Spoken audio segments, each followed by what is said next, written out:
యేసుక్రీస్తు నామములో మీ అందరికీ శుభములు. ఈరోజు మనము లోక సువార్త నుండి ప్రశ్నలు మరియు సమాధానములు తెలుసుకుందాం. 1. పరిసయ్యులను శాస్త్రులను యేసు శిష్యుల మీద ఎందుకు సనిగిరి?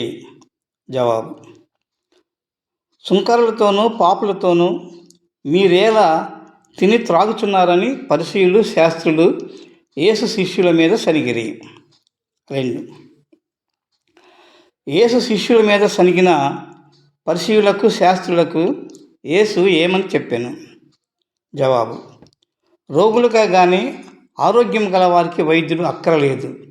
మారు మనసు పొందుటకై నేను పాపులను పిలువవచ్చితిని కానీ నీతిమంతులను పిలువ రాలేదని పరిసయ్యులతో శాస్త్రులతో యేసు చెప్పాను. 3. ఉపవాస ప్రార్థనలు ఎవరు చేస్తారని పరిసయ్యులు శాస్త్రులు యేసుతో అన్నారు. జవాబు: యోహాను శిష్యులు పరిసయ్యుల శిష్యులు తరచుగా ఉపవాస ప్రార్థనలు చేస్తారు అని పరిసయ్యులు శాస్త్రులు యేసుతో అన్నారు. 4. పరిసయ్యులు శాస్త్రులు యేసుతో నీ శిష్యులు ఉపవాస ప్రార్థనలు చెయ్యరు ఎందుకు అని అడిగిన దానికి యేసు ఏమని సమాధానం చెప్పాను?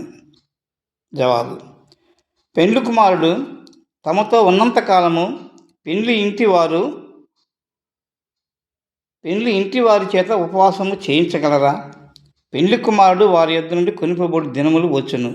ఆ దినములలో వారు ఉపవాసము చేయుదురని వారితో చెప్పాను. 5. ఒక విశ్రాంతి దినమున యేసు ఆయన శిష్యులు పంట చేలలో బడి విలుచు ఏం చేశారు?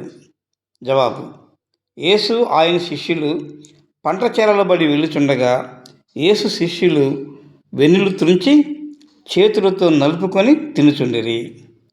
6.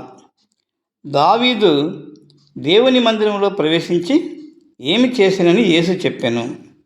దావీదు దేవుని మందిరంలో ప్రవేశించి యాజకులు తప్ప ఎవరినూ తినకూడని సముఖపు రొట్టెలు తీసుకొని తిని తనతో కూడా ఉన్న వారందరికీ ఇచ్చినని యేసు చెప్పాను.